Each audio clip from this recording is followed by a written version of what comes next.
방송에서 제공하는 투자 정보는 투자 판단에 대한 조언입니다. 방송에서 제공하는 주식의 가치, 가격 상승 및 가격 하락에 대해서는 방송사에서 보장하지 않습니다. 시청자 여러분 안녕하십니까. 오늘장 내일장 2부 출발하도록 하겠습니다. 2부에서 이제 종목 이야기 좀 자세하게 준비했습니다. 많이 나눠볼 거고요. 여러분이 궁금하신 종목 상담도 함께 이어가도록 하겠습니다. 하단에 번호 나가고 있습니다.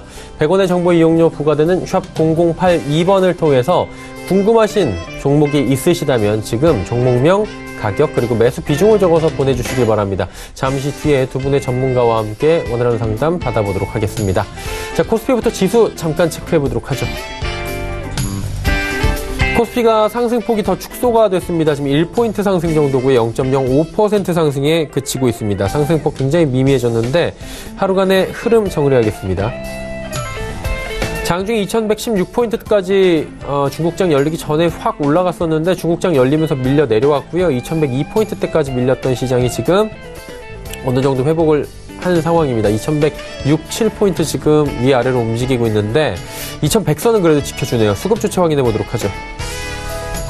외국인과 개인이 사줍니다. 기관은 1890억 원 지금 순매도 잡히는데 기관 투자자 가운데서는 2시에도 말씀드렸다시피 연기금이 매수하고 있었는데 지금도 매수합니다. 크진 않지만 88억 원 순매수로 잡혀 있고요. 최근 시장에서 연기금은 지속적으로 매수에 참여하고 있습니다. 다음 살펴보도록 하죠. 686포인트대까지 밀리면서 1% 급락으로 지금 전환이 됐습니다. 코스닥 하루간의 흐름 정리합니다. 현재 포인트가 오늘 장중 저점 부근일 텐데 695부터 현재 포인트 686까지 한 10포인트가 지금 고점 대비해서 빠지고 있는 상황입니다. 변동폭 꽤 커졌습니다. 수급 주체 확인해 보도록 하죠. 개인이 1,475억 원 삽니다. 그리고 기관, 외국인 파는데 기관이 731억 원, 외국인은 703억 원 각각 매도합니다. 다음 살펴보도록 하죠. 원달러 환율입니다. 1121원대에서 거래가 되면서 달러 강세 나타납니다. 금일 본 방송에서 제공해드리는 정보는 투자 판단에 대한 조언일 뿐입니다. 해당 주식의 가치와 수익률 보장해드리지 않는다는 점 참고해 주시길 바랍니다. 마감 전략 바로 이어갑니다. 메르시조금증권 영업부의 권홍섭 대리 연결되어 있습니다. 안녕하십니까?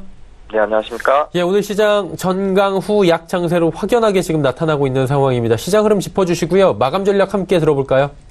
네, 유효발 상승에 상승 출발한 코스피는 등락을 거듭하는 가운데 외국인의 매수세 그리고 기관의 매도세로 공방이 오가고 있습니다. 따라서 이제 혼조세를 좀 나타내고 있는데요. 일단 미국 증시가 금융주 실적 개선에 힘입어 상승했고 연준의 경기 동향 보고서인 베이지 북에서 미국 경기가 호조를 보이고 있어 위험 자산 선호 심리가 당분간 지속될 것으로 보이고 있습니다. 최근 증시가 2100선을 돌파한 이후로는 미중 무역 분쟁 완화 분위기와 그리고 브렉시트 이슈가 해소되면서 상승 랠리에 근접했다고 볼 수가 있겠습니다. 다만 이제 코스닥 지수가 외면받고 있는 상황에서 코스피 지수장으로 펼칠 가능성이 있기 때문에 대형주 중심으로 과대 납폭된 종목들을 선별해 투자 시기라고 보여지고 있습니다. 일단 오늘 특징 섹터로는 이제 그간 대북 관련주와 그리고 지수 상승에 소외되었던 제약바이오 업종이 소폭 상승을 하였는데요. 대북 이슈가 잦아들면서 조정했던 종목들이 상승을 했습니다. 54 MS의 경우에는 장중 12% 넘는 상승을 보였고 네이처셀 또한 미국의 임상 완료 소식에 급등세를 보이고 있습니다. 그러나 일부 종목들만 개별적으로 움직이기 때문에 재료가 살아있는 바이로메드, 메지온, 젠신 이런 JP 헬스케어 참여 업체들도 한번 주목을 해봐야 되는 상황인 것 같습니다. 다음으로 이제 대북 관련주 속에서도 이제 철도주가 지속적으로 상승 중인데요. 북미 고위급 회담이 열릴 거라는 소식과 그리고 철도 연결에 속도가 붙을 거라는 기대감에 유신 같은 경우에는 사명상 계속적으로 상한가를 달성하고 있는 상황이고 그 밖에 이제 철도 부품주들이 상승세를 기록하고 있습니다. 따라서 이제 매수에 대해서 추격 매수하는 것보다는 오늘같이 현대 엘리베이터, 현대 로템과 같이 조정을 줄 때 이렇게 매수를 한번 해보는 것도 나쁘지 않은 상황이고요. 코스피는 당분간 좀 상승 랠리를 펼칠 가능성이 있습니다. 한 40분 정도 남아있는 상황인데 그 가운데서도 이제 외국인들이 집중 매수하는 종목으로 좀 매수를 해둬서 2월 말까지는 단기적으로 상승 랠리가 있기 때문에 관심 있게 좀 최근에 좀 힘든 장세였지만 이제 좀 상승 국면에 접어들어서 분위기가 나아지고 있다 이렇게 보시면 될 것 같습니다. 그렇다면 남은 시간 동안에 저희가 관심 갖고 지켜볼 만한 종목 보이십니까? 네, 오늘 소개해드릴 종목은 약간 좀 생소한데요. 이제 작년 10월에 상장한 이제 푸드나무를 한번 소개를 해드릴까 합니다. 일단 동사의 경우에는 이제 국내 최고의 건강식 플랫폼을 기반으로 해서 간편 건강식을 이제 유통하고 판매하는 기업인데요. 이제 닭가슴살 이제 전문 온라인으로 우리가 이제 좀 알고 있는 보편적으로 알고 있으신 분들도 있다고 이제 생각이 됩니다. 일단은 그 홈페이지 이름이 이제 랭킹닷컴이라는 이제 그 플랫폼을 이제 운영을 하면서 닭가슴살을 전문적으로 하는 그러니까는 그런 것들을 취급을 하는 업체로서는 타사 대비해서 어떻게 보면 전문성을 갖고 있는 경쟁력이 있는 회사다 이렇게 보시면 될 것 같습니다. 일단 랭킹닷컴의 회원수는 한 56만 명 정도 되고요. 이런 그 소비자의 구매 패턴이라든지 이런 빅데이터를 추적해놨기 때문에 나중에 향후에는 소비자 니즈에 최적화된 상품을 개발을 할 거라고 기대를 하고 있는 상황입니다. 또한 이제 최근 들어서 이제 헬스라든지 이제 PT를 받으시는 분들이라든지 아니면 이제 1인 가구 증가 이런 부분들이 이제 접목이 되면서 가장 편의적인 HMR 시장에서도 수혜가 나타날 걸로 예상이 되고 있습니다. 따라서 최근 들어서 이제 수급 쪽으로 보더라도 연기금이 계속적으로 사고 있는 상황이고 기관의 투신 또한 계속적으로 6거래일 이상 매수를 하는 상황이기 때문에 수급적으로도 괜찮은 상황이고요. 가격적인 부담도 이게 상장할 때가 한 4만 원, 3만 5천 원 정도였기 때문에 지금 시점에서 2만 2천 원대에서 한번 매수를 해보는 것도 괜찮은 방법인 것 같습니다. 따라서 가격적인 전략 말씀드리자면 오늘 종가 내지는 내 시초가에 한번 공략을 해볼 만하고요. 목표가는 2만 5천 원, 손절가는 19,000원 잡고 매매를 하시면 될 것 같습니다. 푸드나무에 대해서 관심 갖고 공략해보자라고 짚어주셨습니다. 오늘 말씀 여기까지 듣겠습니다. 고맙습니다. 네, 감사합니다. 메리츠증권 영업부의 권홍섭 대리와 함께했습니다.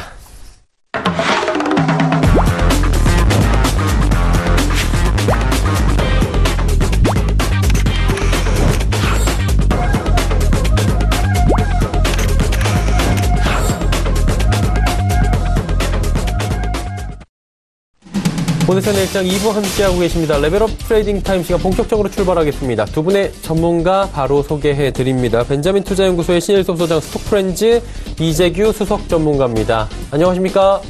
안녕하세요. 안녕하세요. 네, 종목 이야기 바로 출발해 보도록 하겠습니다. 시장 상황이 녹록치 못한 상황인데 어떤 종목을 가져오셨을지 두 분 또 기대가 되고요. 신 소장님부터 만나보도록 하죠.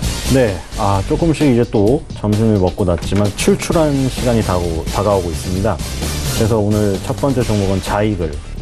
왜냐면 삼겹살이 생각이 나죠? 저도 이제 자이글이 막 드라마에 한때 나왔잖아요. 엄청 나와서 이제 자이글 저게 뭐냐. 막 삼겹살을 꺼먹길래 PPL이죠.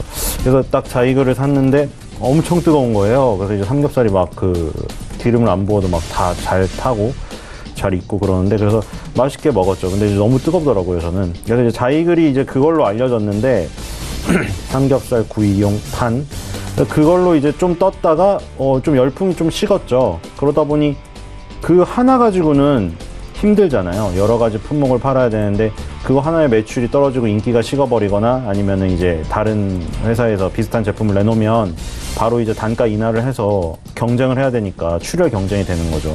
그래서 자이글도 그런 부분을 알고 있었을 거예요. 그래서 뭐 여러 가지 사업들을 새로 하는데 최근에 이제 갑자기 급등을 하잖아요. 그래서 저거 뭐지? 갑자기 또 삼겹살을 구워 먹는 뭐 자이글 2, 3가 대박이 났나? 했더니 그게 아니라 지금 뭐 미세먼지가 너무 심각하잖아요. 엊그저께는 아예 못 나갔죠. 사람들이. 거리에 사람이 없었어요. 근데 이게 나가려고 해도 웬만해야 나가지. 이게 지금 아예 안 보이니까 앞이 안 보이고 그리고 숨을 쉬면 너무 매캐한 연기를 마시는 것 같은 기분까지 들고 나갈 수가 없단 말이죠. 지금 이게 너무 심각하니까. 그래서 이게 옛날에 뭐 우스갯소리로 죄 없는 고등어를 때리냐, 왜 중국에다 말을 못하냐 그러는데 지금은 이제 뭐 고등어를 때리는 거는 이제 쪽팔려서 안 하고 있더라고요. 그래서 이제 뭐 중국에다 얘기를 해본다고 하는데 중국 같은 경우는 뭐 자기네 나라에 뭐 그 100% 인정을 못한다 뭐 이런 식으로 나오고 있고 어쨌든 간에 무슨 대책을 세워야 되는데 지금 단기간 내에 해결될 것 같지는 않아요. 뭐 인공 강우 얘기도 막 나오고 있는데 인공 강우 확률이 극히 적대매요. 그거는 아직 기술력이 되지 않기 때문에 인공으로 어떻게 자연을 그렇게 다스리겠습니까? 그래서 굉장히 심각해요. 그래서 이제 뭐 정부에서 뭐 중국에 항의를 하고 정책을 내놔도 지금 당장 하루아침에 우리 피부에 닿게 바꿀 수 있는 게 없어요. 그러니까 이제 주부님들이나 아이 둔 가정은 더 걱정이 되는 거죠. 그러다 보니 언제까지 손 놓고 있을 거예요. 마스크도 지금 다 통과를 시킨다는데, 그쵸? 마스크를 써봤자 다 통과해서 뭐 뇌출혈인가 뭐 뇌혈관 질환을 유발할 가능성이 있대요. 막 이제 너무 무섭잖아요. 그러다 보니 이제 가장 할 수 있는 건 가정용 의료기기밖에 없는 거예요. 뭐 그래서 이제 뭐 자이글이 지금 ZWC라는 뷰티 헬스케어 브랜드를 론칭했더라고요. 근데 여기에 이제 김아중 씨가 지금 모델로 선정이 돼서 그 뭐 녹색창에 쳐보면 그냥 나와요. 앞에 동영상이 뜨고 있는데, 그래서 이제 산소 마스크가 나왔습니다. 그 뭐 중국에 지금 뭐 진짜인지 모르겠는데 사진이 있더라고요. 근데 그걸 믿고 사는 사람인지 안 믿는데 그냥 사는 건지 모르겠는데, 산 정상에서 맑은 공기를 비닐봉지에 담아서 그걸 팔고 있어요. 근데 그 사람들이 줄 서서 사고 있는 그 장면이 있더라고요. 그래서 이제 중국 사람들도 이제 좋은 산소를 마시고 싶고, 우리나라는 뭐 누구 영향이 되었던, 일단 우리가 지금 생활 속에서 너무 힘들기 때문에 좋은 산소가 필요해요. 근데 이제 이 산소 마스크, 그러니까 뭐 뷰티 마스크는 굉장히 많이 나왔잖아요. 홈쇼핑에서 많이 팔죠. 얼굴에 쓰면은 무슨 막 여기 고주파니 저주파니 싸가지고 막 피부를 좋게 해주는. 근데 그런 형태로 생겼는데 거기서 산소가 발생되는 거예요, 이번에는. 이제 하다 별게 다 나온다 생각이 되는데, 별개가 지금 굉장히 필요한, 그쵸? 지금 중국 정부한테 항의한다고 해서 중국 정부가 우리 뭐 스모그 현상을 없애줄 것도 아니잖아요. 그러니까 지금 우리가 최소한 할 수 있는 거는 나갈 때 마스크 좀 그 높은 투과가 잘 안 되는 거 쓰고, 그리고 이제 실내에서는 환기도 못 시켜요. 그러니까 또 환기를 아예 안 시키면 또 뭐 라돈 수치가 올라간다며. 이래저래 죽는데 어쨌든 환기를 시켜야 되는데, 그렇다고 환기를 시키려자니 미세먼지가 들어올 것 같아요. 그러니까 이제 산소 마스크 같은 걸 써야 돼요. 너무 불안하니까. 근데 이 시장이 지금 커지는데, 우리가 뭐 미세먼지 관련주라고 해서 마스크 관련주가 굉장히 막 움직이는 거 보셨잖아요. 505 엘크론 이런 것들. 근데 이제 자이글이 어떻게 보면 이게 좀 아이러니한데, 예전에 뭐 고등어 얘기가 처음 나왔을 때 뭐 고등어를 꾸면은 뭐 연기가 뭐 나와서 미세먼지 발생시킨다. 그런 논리로 따지면은 자이글은 미세먼지를 발생시키는 주식이잖아요. 삼겹살을 자이글 판에다 구우면은 미세먼지가 발생하겠죠. 그런 논리면 되게 웃긴데, 어쨌든 그 반대되는 부분을 내놨어요. 산소 마스크. 그리고 이 인터뷰를 봤는데 자이글에서 이제 대표가 나와서 하는 말이, 우리도 알고 있다. 이 자이글 옛날에 그 불판, 그거 하나만으로는 어떻게 계속 사업을 영위할 수 없기 때문에 이제 본격적으로 이 부분을 파겠다. 지금 환경 문제도 크고 지금 뭐 뷰티 헬스케어 이쪽 시장이 크기 때문에 자이글이 이쪽 분야를 파서 더 다양한 품목을 다양화해서 매출을 굉장히 크게 성장을 시키겠다. 이런 포부를 밝혔습니다. 주가도 그거에 화답을 하듯이 계속 내리막이었는데 급등을 시작했습니다. 1월 달부터.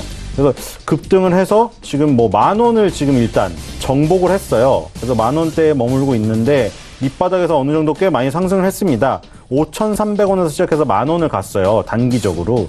그래서 이제 그런 부분, 이런 부분에 대한 기대감이 분명히 주가에 반영이 된 것 같고요. 앞으로 이 부분, 뭐 초반에는 김아중 씨를 모델로 썼기 때문에 당연히 판관비가 많이 발생을 했겠죠. 근데 이게 매출이 발생이 되고 이 시장이 커지고, 뭐 예를 들어 건조기 시장처럼 굉장히 뭐 역동적으로 커진다. 이러면 자이글의 주가도 굉장히 높아질 가능성이 있죠. 하나를 팔 때보다 여러 가지 품목을 팔 때, 그리고 그 분야 산업이 여러 군데 있을 때 훨씬 이득이 되겠죠. 그래서 자이글이 그런 신산업에 진출을 했다는 거에 약간 지금 기대를 걸어보면서, 그래서 지금 손절가는 일단 10,000원으로 잡았습니다. 10,000원으로 잡고 목표가는 15,000원으로 하도록 하겠습니다. 두 번째 종목은 경농입니다. 지금 농업 관련주가 굉장히 다이나믹해요. 물론 다른 것도 마찬가지입니다. 작년 4월 달에 남북 정상회담이 열렸을 때 처음 남북 경협 테마라는 게 형성이 되어서, 남북 경협 테마라는 우산 아래도 굉장히 많은 줄기가 있잖아요.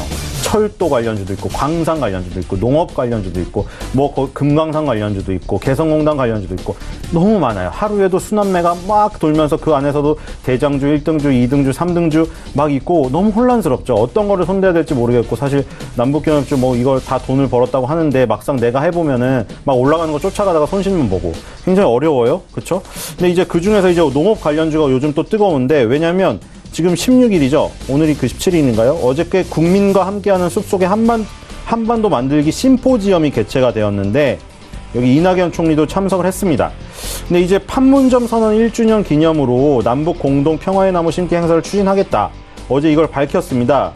이게 지금 이제 계획되는 건데 정확한 이 세부 내용은 아직 모르겠습니다. 근데 이 전체적인 얼개가 남북 주민이 동시에 참가하는 행사고 여기서 평화의 나무 심기 선포식을 하겠다. 올해 3, 4월 달 정도. 그래서 요런 거를 밝혔어요. 그리고 그 이전에 작년 말에 기억을 해보시면은 우리나라 산림청과 그 북한의 이제 우리나라의 산림청에 해당하는 어떤 그런 직원들이 만나서 북한의 그 방대한 산림의 병충해를 어떻게 죽이는데 우리나라 농약이 좀 더 좀 선진국 형이니까 그래서 그런 걸 써보자. 그래서 이런 교류도 하고 그리고 이런 것들도 계속 나오고 있기 때문에 농업 관련주가 좋아요. 뭐 종묘, 아시아 종묘 이런 것도 급등을 하고 있고요. 경농, 조비 같은 비료 관련주도 급등을 하고 있고. 그러니까 농업이 지금 교류가 활발해지면 비료 관련주가 뜨는 것도 아까 똑같은 거예요. 병충해를 죽이는데 병충해 약이 필요한데 우리나라가 약을 좀 더 좋은 걸 갖고 있으니까 쓰이겠지. 이런 논리. 그리고 이제 지금까지 개척이 잘 안 됐던 논과 밭을 다시 가꾸려면 좋은 비료. 그런 것들이 필요하기 때문에 비료 관련주가 오른다. 이런 논리들이에요. 그러니까 이제 금강산 관련주나 뭐 이런 것도 다 마찬가지잖아요. 이런 것들이 재개가 되면 금강산의 개발권을 갖고 있는 업체가 좋다. 그래서 완한티는 뭐 계속 날아가고 있고. 그래서 그런 논리인데 이제 농업 관련 부분에서 경농도 비료 제조, 판매 사업을 영위하고 있기 때문에 이런 농업의 교류 소식이 나오면 나올수록 기대감이 증폭이 된다. 그래서 그 기대감이 증폭이 되면서 작년 또 그 남북 정상회담이 열렸을 때 170% 가까이 올랐던 그 고가까지 뚫어버렸어요, 지금. 그러니까 이거는 주가가 모든 것을 내다본다는 그런 논리가 있잖아요. 주가는 미리 움직인다. 그래서 주가가 모든 답을 알고 있다. 이렇게 따지면 앞으로 이미 정상회담이라던가 또 추가적인 정상회담 아니면은 농업 관련 분야에서 어떤 우리가 아주 명시적으로 볼 수 있을 만한 어떤 그 부분이 나오지 않나. 결과가 나오기 때문에 이미 주가가 작년 최고치를 돌파해 놓은 게 아닌가. 이런 생각이 듭니다. 그래서 더 기대를 해보면서 손절가는 16,000원, 목표가는 2만원입니다. 세 번째 종목은 필룩스입니다. 자, 필룩스는 LED 조명 생산. 이게 본업이에요. LED 업체예요. 근데 LED 이 본업인데 지금 최근에 왜 급등을 했냐면 LED 산업이 갑자기 올라가서 급등을 한 게 아니라 LED 산업도 물론 버리진 않았습니다. 근데 바이오 산업에 진출을 한다는 뉴스가 뜨면서 지금 급등을 했어요. 이게 바이오에 받자만 들어가도 일단은 우리 시장에서 지금 호재로 받아들이잖아요. 지금 예를 들어 우리 시장에서 인쇄업에 진출한다. 이러면 호재겠어요? 아니잖아요. 지금 우리가 화장품 산업이나 바이오 산업 혹은 4차 산업혁명의 화두, 전기차나 이런 수소차 이런 데 진출한다고 했을 때 이제 미래를 앞에 두고 굉장히 긍정적인 전망들을 내놓잖아요. 근데 옛날에 사양 산업인 것들, 방직업, 인쇄업, 출판업 이런 데 진출한다고 하면은 효과가 없겠죠. 그러니까 STX가 계열사의 STX 바이오를 추가한다고 하니까 갑자기 STX가 급등을 하는 거예요. 바이오가 지금 시장에서 먹히는 산업이라는 거죠. 그래서 필룩스가 어쨌든 먹히는 산업에 진출을 한다고 하고 지금 먹히는 산업에 진출을 했는데 지금 여러 가지 어떤 근거도 있습니다. 또 이게 올라갈 수 있는 근거. 뭐냐면 자회사 리미나투스라는 회사가 있는데 이게 미국 나스닥 상장 이슈가 있어요. 미국 나스닥에 상장을 하느니 마느니 하면서 주가 급등락이 일어나고 있습니다. 이게 언제부터 시작이 됐냐면 작년 11월 달에 필룩스가 미국의 바이럴진이라는 회사를 인수했어요. 근데 이 회사를 통해서 하려고 하는 게 뭐냐면 면역 항암 치료제. 저번에 말씀드렸죠. 3세대예요. 처음에 무식하게 그냥 항암제 해서 그냥 인간까지 자기 자신 몸까지 갉아먹는 거에서 시작해서 지금 이제 면역 항암 치료제 3세대까지 왔습니다. 그래서 이거에 대한 관련 특허 및 전 세계 판권을 확보한 거예요. 바이럴진이라는 회사를 인수해서. 그리고 리미나투스라는 자회사를 갖고 있는데 요 두 회사를 통해서 미국 나스닥 상장도 하고 미국의 어떤 관련 면역 항암 치료제 시장에 진출하는 요 포부를 밝히니까 LED 산업 본업에 플러스해서 굉장히 성장성 있다 해서 시장에서 급등을 해서 이 현상을 지금 긍정적으로 받아들였어요. 물론 너무나 급등을 했죠. 이게 너무나 급등을 한 게 어느 정도냐면 고가상으로 867.14%까지 찍었거든요. 거의 좀만 더 갔으면 1000% 나올 뻔했죠. 그러다가 이제 쫙 밀려서 281점 많이 밀렸어요. 600%가 밀렸거든요. 어쨌든 많이 밀렸지만 300% 가까운 수익률로 마무리를 했고 이번 연도 같은 경우에 그 윗부분에서 지금 일단 음봉으로 이제 살짝 시작을 하고 있습니다. 과연 연말에 가서 어떤 봉으로 바뀌어 있을지는 모르겠죠. 여기서 급락을 할지 급등을 해서 18년도 1월 달에 가격을 뚫어서 더 올라가 있을지. 그거는 이제 아까 자회사 리미나투스 그리고 이 바이러진을 통한 면역 항암 치료제, 그러니까 얼마나 빨리 진출이 되고 얼마나 빨리 효과를 내서 수익이 나오느냐, 거기에 따라 달려 있습니다. 일단은 필룩스가 LED 산업에서 새로운 바이오 산업에 손을 댔는데 이 성과가 나올 법만 한 것을 지금 로드맵이 지금 보이곤 있다. 그래서 그 부분이 작년에 너무 과도하게 올라간 부분은 있으나 아직 기대감은 살아있다. 요 정도 수준이고요. 손절가는 11,000원, 목표가는 2만원입니다. 네 번째 종목은 그랜드 백화점입니다. 자, 너무 좀 그랜드 백화점 하니까 이런 백화점이 있었나 싶겠죠. 지금 신세계, 롯데, 현대만 아는데, 자, 그랜드 백화점도 있습니다. 일산 쪽에 조금 있고요. 지금 그 최근에 생활 및 레저 복합 기업으로 변모 중이에요. 이 호텔 그랜드 유통이라는 자회사가 2015년도 이후에 종로구 소재 서튼 호텔이라는 호텔을 운영하고 있습니다. 그리고 또 자회사에 부국 관광이라는 회사가 있는데 골프장 및 종합 레저 단지를 조성합니다. 그래서 이런 것들을 보니 그랜드 백화점이 지금 뭐 일산 쪽에 몇 개만 갖고 있는 이 자그마한 백화점, 뭐 그거 점포 갖고 뭘 하겠어. 이러지만 자회사를 통해서 사업을 확장하고 있다. 그래서 주가도 지금 올라오고 있는 거예요. 그리고 2015년도 4월 달에 충북 청원 오창에 보유한 부동산 760억을 매각했어요. 자, 부동산 자산이 많죠. 부동산 자산이 많은 기업은 이런 시기에 팔아가지고 자산 가치를 그 현금화 한 다음에 이걸로 신사업을 할 수 있는 부분이 있기 때문에 요것도 어떻게 보면은 기대감이 있는 거예요. 왜냐면 자산주는 언제든 팔아서 고리타분한 사업에서 새로운 사업을 추진할 수 있는 동력이 돼요. 돈이 있으니까. 그랜드 백화점이 지금 약간 다이나믹하게 변화를 시도를 하고 있습니다. 그래서 우리가 그랜드 백화점이라는 사명에서 나타나는 어떤 답답함만 볼 게 아니라 자회사를 통해서 하고 있는 지금 확장 전략을 지금 봐야 된다. 그래서 그랜드 백화점이 지금 최근에 거래량도 좀 늘고 올라가기 시작하고 있습니다. 그래서 잘 보셔야 될 것 같고요. 손절가 19,000원, 목표가 25,000원입니다. 자, 마지막 종목은 흥구석유입니다. 흥구석유 예전에 제가 그 굉장히 소외주라고 뭐 미창석유 이런 거랑 말씀을 드렸던 것 같아요. 자, 사람 인생도 모르고 주식 인생도 모른다. 여기서 알 수가 있습니다. 웬걸 갑자기 급등을 합니다. 지금 최근에 이런 현상들이 많이 일어나고 있어요. 물론 이런 것들을 미리 알고 결과론적으로 야, 나 10년 전에 이걸 갖고 있었어. 대박 났지. 내가 보는 눈이 좋아. 자, 이거는 좀 어려운 것 같아요. 확률이 낮죠. 예를 들어 지금 최근에 한국내화가 급등하고 있잖아요.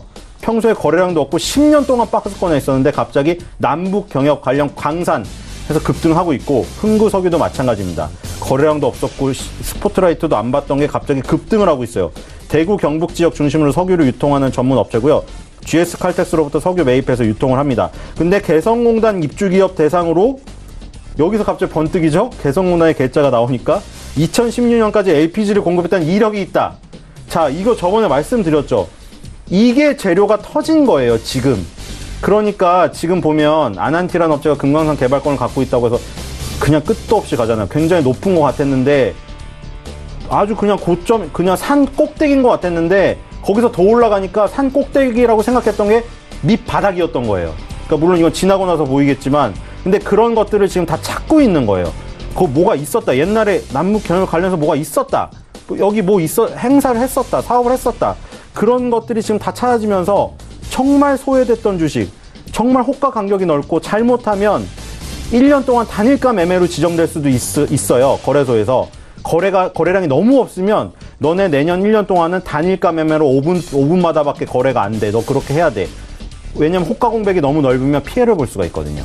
그런 정도로 거래량이 없었던 기업들이 지금 재료로 묶여가지고 급등하는 것들이 나오고 있어요. 그런 것들이 한국내하고 흥구석유고 이래요. 그러니까 물론 이런 것들을 뭐 그냥 결과론적으로 맞춰서 자랑할 건 아닌 게 그냥 이거는 너무 많은 종목들 중에 어쩌다 걸린 거예요. 그러니까 이런 것들을 너무 야 저런 것들 다 들어가 있다가 그냥 한 번씩 다 뿌려놨다가 그럼 대박이 나면은 나 좋겠거니 해가지고 뿌려놨는데 안 되면 더 열받습니다. 그러니까 지금 이런 것들은 이런 스타일로 이런 것들이 있었다. 이런 논리를 한번 알아보는 식으로 하면 좋을 것 같고요. 지금 흥구석유 같은 경우에는 일단 지금 급등을 시작했고 그 남북 경협 테마 카테고리 안에 지금 소용돌이 안에 들어가기 시작했기 때문에 일단은 탄력이 붙을 가능성이 좀 큽니다. 여기서 머물기보다는. 그래서 아까 전에 남북 경협 테마 선도주들이 이미 보여준 바와 같이 지금 이 테마가 작년 남북 정상회담의 고점을 다 넘어섰어요. 그렇기 때문에 1등주들이 넘어서서 후발주들이 활동할 파이를 더 많이 만들어주고 있다. 이런 부분이 있고요. 그래서 손절가 3,000원, 목표가는 6,000원으로 하도록 하겠습니다. 네, 자이글부터 흥구석유까지 5종목에 대한 상세한 설명을 들어봤고요. 자, 이번에 이재규 수석 전문가 만나봅니다. 어떤 종목부터 갈까요? 네, 처음 종목은 MC넥스라는 종목을 준비했습니다. 모바일과 차량용에 들어가는 카메라 모듈 업체인데요. 사실 이 회사의 그 대다수의 매출은 모바일 쪽에서 나오고 있는 상황인데, 최근에 뭐 수소차라든지 뭐 전기차라든지 자동차에 관련되어 있는 수요가 늘면서 여기에 관련되어 있는 전장 장비에 대한 매출도 늘어나고 있는데, 관심을 받고 있는데, MC넥스 같은 경우는 모바일 쪽에서 매출이 많이 나오는 회사지만 차량용에도 카메라 모듈을 제조하는 상황이기 때문에 이 자동차 쪽에 대한 매출 성장성 때문에 메리트가 있다라는 말씀을 좀 드리고 싶습니다. 얼마 전에 마감이 됐었던 CES에서도 자율주행 유도 기술이 주목을 받았고, 그 부분에 대해서 MC넥스가 많은 기술력을 가지고 있다라는 부분 역시도 계속해서 기대가 되고 있는 부분입니다. 그래서 오늘 제가 아침부터 MC넥스를 이제 우리 시청자분들께 좀 전해드리려고 준비를 하고 있었는데, 오늘 주가가 좀 올라왔더라고요. 그래가지고 이 종목 같은 경우에는 분명히 좀 메리트가 있다라는 말씀을 드리고 싶고, 작년에 이제 중국 기업 중에서 길리라는 회사가 벤츠라고 자동차 회사에 대해서 최대 주주로 올라왔고요. 그리고 몇 년 전에 볼보까지 인수를 하면서 굉장히 영향력을 많이 키우고 있는 상태입니다. 중국계 회사인데, 이 MC넥스 같은 경우는 이 중국계 회사에다가 3가지 제품을 공급하고 있는 상황이기 때문에 이 부분들 역시도 앞으로 중국 시장의 성장성과 같이 한번 본다면 충분히 메리트가 있다라고 생각이 되고 있습니다. 최근에 뭐 외국인들과 기관들의 꾸준한 매수세도 굉장히 강한 편이고요. 실질적으로 실적 같은 경우도 작년 대비 굉장히 많이 좋아진 상태이기 때문에 MC넥스 같은 경우는 매수가를 11,500원 이하로 좀 말씀을 드리고요. 목표가 같은 경우는 15,500원, 그리고 손절가는 12,000원으로 잡아드리도록 하겠습니다. 지금 시장에서 어떻게 보면 전장장비 관련되어 있는 종목들이 조금씩 움직이기 시작을 하고 있기 때문에 충분히 주목을 받을 수 있는 종목이다라는 말씀을 드리고 싶습니다. 그리고 두 번째 종목을 제가 말씀드려보자면, 요건 약간 테마성이 있는 종목이에요. 하지만 실질적인 성장성도 많이 가지고 있는 기업이기 때문에 한번 말씀을 드려보자면 바로 지니뮤직이라는 회사입니다. 이 회사 같은 경우는 작년 4분기에도 실적이 가장 잘 나왔다, 분기 사상 가장 좋은 실적이 나왔다라고 하면서 요즘에 여기저기서 말들이 좀 많이 나오고 있는 회사인데, 이 지니뮤직 같은 경우는 예전에 우리가 음악을 듣기 위해서는 제가 어릴 때만 하더라도 다운로드를 받아가지고 불법적으로 받아가지고 듣는 사람들이 많았는데, 요즘에는 대부분 다 음원 사이트에 가입을 해가지고 듣곤 듣죠. 저 같은 경우도 그렇게 해서 듣고 있는데, 지금 이 2019년도에 들어가면서 음원 징수에 대한 규정이 바뀌었어요. 근데 이 부분 때문에 이 지니뮤직에서 회비를 인상을 했다라는 거죠. 가입비를 인상을 했다라는 건데, 그로 인해서 ARPU라고 합니다. 쉽게 말씀드려가지고 가입자당 수익이라고 보시면 되는데, 이 ARPU가 계속해서 올라가면서 실질적인 실적 메리트가 계속해서 생길 수 있다라고 보시면 될 것 같습니다. 실질적으로 작년에 CJ 디지털 뮤직을 흡수합병을 했는데, 이런 부분 때문에 B2C 부분에서도 메리트가 많이 생겨 있는 상태예요. 그래서 음원 유통시장에 대해서도 충분한 메리트가 있는 회사이기 때문에 이런 부분의 확장성, 이런 것들로 인해서 지니뮤직이 지금도 이제 121선만 위에 있고 전체적으로 정배열 상태인데, 최근 들어서 기관들의 매수세가 굉장히 강한 상태입니다. 그래서 이런 종목들 같은 경우도 제가 지정해드리는 손절가 딱 잡아놓으시고 차분히 매매해 보시면 좋은 결과 나오지 않을까 싶습니다. 매수가는 5,200원으로 드리고요. 5,200원 이하로 드리고요. 지금 5,130원이에요. 그죠? 목표가는 6,000원. 단기적으로인데 좀 높게 좀 잡아드립니다. 그리고 손절가는 4,900원을 이탈할 때 손절하는 걸로 이렇게 좀 말씀드리도록 하겠습니다. 자, 그리고 이제 세 번째 종목인데요. 바로 서진 시스템이라는 종목입니다. 이 회사 같은 경우는 통신 장비도 만드는 회사고요. 자동차 부품도 만드는 회사고, ESS라고 해가지고 전력 저장 장치라고 해서 에너지 관련되어 있는 부분도 영위를 하고 있는 회사인데, 이 회사 같은 경우는 지금 운영하고 있는 모든 사업 라인 자체가 지금 2019년도에 주목을 받을 만한 메리트가 있는 사업들로 구성이 되어 있다라는 거죠.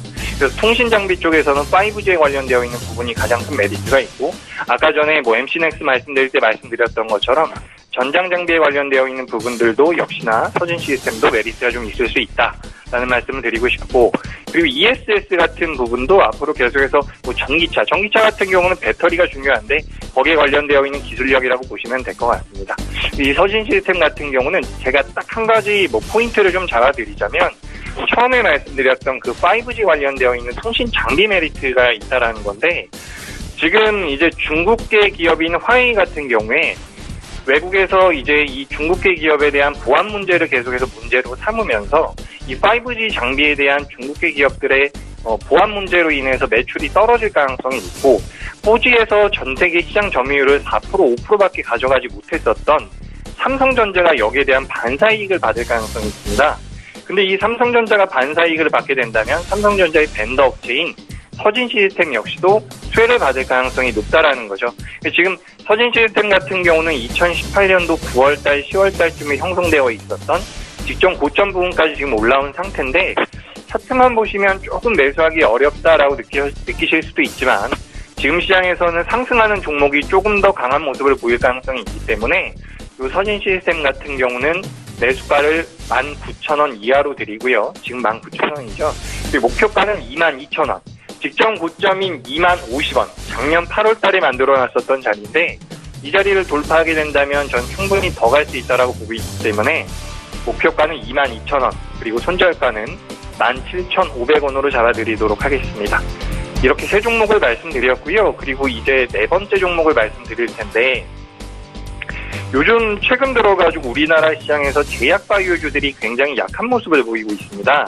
한 2주 정도 제약바이오주들이 계속해서 눌리면서 의약품 지수라든지 제약 지수 같은 경우가 굉장히 안 좋은 모습이 나오고 있는데, 작년 말까지만 하더라도 우리나라 시장에서 제약바이오가 가장 좋았었기 때문에 많은 분들께서 좀 속상해하고 계시지 않을까 싶어요. 근데 이 제약바이오 같은 경우는 지금 3월달이나 2019년도 1분기 쪽으로 들어오면서 임상에 대한 결과물이 나온다거나 임상 2상, 3상에 진입하는 제약바이오 회사들이 많기 때문에 실질적으로 제약바이오 업체들이 주가가 완전히 꺾일 거라고 생각은 하지 않고 있습니다. 그렇기 때문에 지금 제가 준비한 네 번째 종목은 바로 바이넥스라는 종목인데요. 이 바이넥스 같은 경우는 조금 이제 다른 제약바이오주들과는 사업 구조가 좀 달라요. 이게 뭐가 다른 거냐면 CMO 업체라고 해서 위탁 생산을 하는 업체입니다. 우리가 실질적으로 제약바이오 업체들 같은 경우는 어떤 부분이 리스크가 많이 되는 거냐면, 임상을 들어간다거나 무언가 연구 개발을 했는데 그걸 5년 동안 준비하고 6년 동안 준비를 했는데 거기에 대한 긍정적인 실적이 나오지 않을 경우에 회사 자체가 휘청거리는 리스크가 있다라는 거죠. 그래서 임상이 실패했다라는 뉴스가 나오면 주가가 가파르게 밀리고 또 밀리고 이런 것들을 많이 보셨을 텐데, 이 바이넥스 같은 경우는 약간 그런 리스크에서는 떨어져 있는 회사예요. 말씀드렸던 것처럼 위탁 생산을 하는 회사이기 때문에 우리나라에 있는 기업들 그리고 해외에 있는 제약 바이오 업체들이 임상에 관련되어 있는 부분이나 시료에 대한 생산을 부탁할 때 그 부분에 대해서 주문을 받아서 생산을 하는 업체이기 때문에 제약바이오 기업들 하나하나를 매매하기보다는 제약바이오 업종에 대한 수혜를 받을 수 있는 종목이라고 보시면 될 것 같습니다. 그래서 이 회사 같은 경우는 바이넥스랑 이제 파트너십을 맺어가지고 같은 공생관계에 있는 다른 기업들, 우리나라 기업으로 따져보자면 미국에서 3상 준비를 하고 있는 에이프로젠이나 ABL 바이오, 그리고 인트론 바이오, 그리고 제가 저번에 한번 소개해드렸던 한올바이오 파마 같은 기업들 같은 경우도 요 바이넥스에 대해서 위탁 생산을 많이 요구를 하고 있는 상황인데, 이런 부분들이 계속해서 부각이 되면 바이넥스 같은 경우는 다른 제약 바이오들에 비해서는 리스크가 많이 감소된 상태에서 시청자분들께서 좀 접근해 볼 수 있는 종목이 아닐까라고 생각을 합니다. 근데 이 바이넥스라는 회사가 우리나라 기업들뿐만 아니라 전 세계적인 기업들과도 같이 로이반트사라든지 이런 기업들과도 조인이 되고 있는 상황이고, 실질적으로 중국계 기업과는 많은 교류가 있는 걸로 제가 파악이 되고 있는데, 중국 쪽에 대한 메리트가 계속해서 늘어나게 된다면 이 역시 굉장히 큰 성장성을 볼 수 있다라고 보시면 될 것 같습니다. 그래서 바이넥스 같은 경우도 지금 1월 달 들어서 한번 급격하게 올라왔다가 지금 조정을 받고 있는 상황인데, 좀 단기적인 관점에서 들어가기에는 괜찮은 자리라고 생각을 해서 가져나와봤습니다. 매수가는 11,300원 이하로 잡아드리고요. 그리고 목표가는 13,200원. 좀 높게 잡아드리는데 13,200원 정도까지 올라가게 되면 추가 상승도 가능한 종목이기 때문에 그때 가가지고 또 한번 생각을 해보시면 더 많이 끌고 갈 수 있는 종목도 될 수 있지 않을까 싶습니다. 그리고 손절가는 1,200원으로 잡아드리도록 하겠습니다. 지금 바이낸스까지 설명을 드렸고요. 마지막 종목은 가장 변동성이 클 수 있는 종목인데 지금 당장에는 거래가 많이 줄어들어 있는 종목이에요. 그래서 이 종목 같은 경우도 빠르게 접근하시기보다는 거래가 좀 들어오는 걸 보시고 추후에 접근을 하시면 될 것 같은데 마지막으로 제가 준비한 종목은 인피니트 헬스케어라는 종목입니다. 주식시장에 오래 계셨던 분들은 아마 많이 들어보신 종목일 거예요. 원격 의료 관련되어 있는 기업이고, 예전에는 삼성과의 M&A설도 있다라는 말들이 나왔었는데, 그런 내용들은 5년, 길게는 10년 전부터 있었던 내용이기 때문에, 그런 내용들은 좀 차치하고서라도 제가 좀 설명을 드려보자면, 이 회사 같은 경우는 우리 시청자분들 병원에 가시면은 의사들이 영상장치를 보면서 이야기를 해주죠. 지금 환자분 어디에 몸이 어떻다, 이렇다, 저렇다 말씀을 드릴 때, 화면을 보고 말씀드리는데 그런 영상 저장 장치를 만드는 회사입니다. 영상 저장 장치를 만들고 그걸 전송하는 회사인데 국내에서는 점유율 1위 업체고요. 이 회사 같은 경우에는 최근에 조금 이제 말들이 나오고 있는 그 원격 의료에 관련되어 있는 메리트가 있는 회사예요. 실질적으로 헬스케어 업종 중에서는 제가 인피니트 헬스케어와 인바디를 좀 눈여겨보고 있는데 인바디 같은 경우는 최근에 주가 흐름이 너무 밑에서 시작되고 있기 때문에 중장기적으로는 모르겠지만 단기적으로는 인피니트 헬스케어보다는 좀 약하지 않을까라고 생각을 하고 있습니다. 지금 이 인피니트 헬스케어 같은 경우는 다른 나라, 제가 며칠 전에 뉴스를 한번 봤는데 그 네이버라는 기업 같은 경우도 자회사인 라인을 통해서 일본 쪽에 의료 진출, 원격 의료 진출을 한다라는 기사가 나왔죠. 소니와 조인을 해가지고 원격 의료 관련되어 있어서 영업을 한다라는 말들이 나왔는데 우리나라 같은 경우는 아직까지 원격 의료에 관련되어 있는 법안 통과가 정상적으로 이루어지지 않고 있기 때문에 이런 부분들이 조금씩 아쉬운 부분이긴 하지만 내일부터 정부에서 규제 샌드박스를 제도를 실행하겠다라고 하면서 어느 정도 규제에 대한 완화 가능성이 생기고 있는 상황이기 때문에 이런 테마까지 같이 엮여가지고 움직여준다라고 한다면 인피니트 헬스케어 같은 경우는 좀 빠른 상승이 가능하지 않을까 싶습니다. 처음에도 말씀드렸다시피 삼성에서 인수했었던 메디슨이라는 회사에서 분사해 나온 회사이기 때문에 늘 M&A 관련주로도 엮이고 있는 부분들은 있기 때문에 관심을 좀 가져보셨으면 좋겠고 이 회사의 모회사가 솔본이라는 회사인데요. 이 솔본이라는 모회사가 돈을 많이 벌고 있는 상태가 아니에요. 그렇기 때문에 만약에 이거는 그냥 가정을 하는 건데 인피니트 헬스케어가 실제로 시장에서 매물로 나오게 된다면 솔본에서는 매각을 할 가능성도 없지 않다라는 거죠. 근데 이거는 제가 개인적인 생각이기 때문에 너무 신뢰하실 필요는 없고 그런 내용들이 있다 정도로 생각을 하시면 될 것 같습니다. 그리고 최근에 삼성에서 CES에서 헬스케어에 관련되어 있는 인공지능과 같이 엮어가지고 한번 설명이 나온 적이 있는데 그때 당시에도 주가 변동성이 굉장히 가팔랐었던 적이 있죠. 근데 이 인피니트 헬스케어 같은 경우 11월달 중순에도 한번 그랬고요. 1월달 초에도 한번 그랬고 거래가 지금 들어오고 있는 상태예요. 계속해서 윗꼬리가 달리고 있는 부분인데 작년에 우리나라 기업들 대부분이 낙폭이 너무 과했기 때문에 이렇게 윗꼬리를 달아주면서 기대감과 실망감을 계속해서 번갈아주면서 개인 투자자분들의 물량을 많이 뺏어내고 있는 상황이라고 보여집니다. 이 종목은 초기에 말씀드렸던 것처럼 아직까지는 거래량이 적은 상태이기 때문에 당장 들어가기보단 거래가 조금 들어오면 그때부터 접근을 해보시면 좋은 결과. 제가 봤을 때는 헬스케어 관련 주들 중에서는 가장 강한 종목이 아닐까라고 생각이 됩니다. 이 인피니트 헬스케어 같은 경우는 매수가를 6,350원으로 좀 잡아드리고요. 6,350원 이하로 좀 잡아드리고요. 매매를 하게 된다면 2달 매수를 권해드리고요. 그리고 목표가 같은 경우는 7,200원 그리고 손절가는 5,800원으로 잡아드리도록 하겠습니다. 네, 인피니트 헬스케어까지 5종목에 대한 상세한 설명 들어봤습니다. 자, 신 소장님은 지난주에 단기 접근 종목으로 SPO셀 추천해 주셨는데 결과 어땠습니까? 네, 결과를 지금 몇 분 사이에 확 바꿔버렸네요. 이거 물론 그전에도 좋았는데 갑자기 제가 3시 정도에 아까 전에 제 멘트가 끝났거든요. 그때까지 한 자릿수였는데 지금 9분 사이에 갑자기 지금 17%까지 올라가지고 급등을 하고 있고 지금 이거 수소차는 이거 장난이 아닌데요, 진짜. 수소차는 너무 무섭네요, 지금. 제가 그때 말씀드린 거 풍국주정이 대장주인데 대장주는 이미 역사적 신고가를 갔기 때문에 사막에서 걸어가는 거와 똑같다고 말씀을 드렸잖아요. 사막에서 발걸음을 앞에 찍어주면 선구자가 그 발걸음 따라서 간다. 그러면서 똑같은 것들 다 말씀드렸죠. 유니크 지금 상한가 갔어요. 유니크가 지금 그때 풍국주정 말씀드리면서 차트가 똑같을 거니 비슷할 거니 선구자가 갔으면 그걸 보고 안심하고 후발주를 할 수 있다고 말씀드렸을 때 유니크는 9,000원 아래에 있었거든요. 지금 그걸 뚫어서 오히려 풍국주정보다 더 가버렸네요.